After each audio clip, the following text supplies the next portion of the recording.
magandang hapon po sa inyo. Aras po ako sa aking makina. Nagpapaalam na po ako kasi last day ko na po po. Sa araw po, lilipat na po kami sa aming factory sa Sunju. Wala po pakita sa inyo ang trabaho ko. Habang umalis, mabilis po ito. Ang baking. Habang makalis sa akin. Ito po ako nakaipon. Ito ang trabaho, makikita sa inyo. Welding.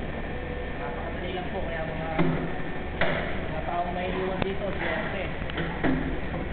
Dahil ano ang trabaho, maraming overtime.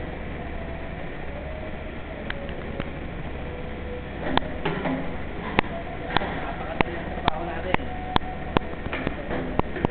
Ganyan lang. May taong pa po tayo. Kaya po talagang mag-i-enjoy dito ang mga magtatrabaho. Ito naman po ang aking kasama.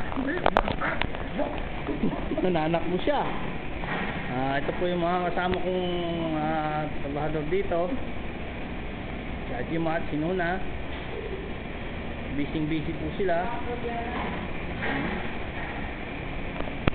Yun po yung aking kuwadyang nasa malayo.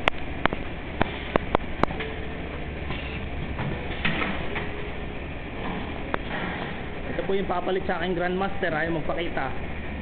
Papalit daw sa trabaho ko. Meron ko lang kung kasing bilis ko to o mabibilisan pa ako. Napakagandang factory dito.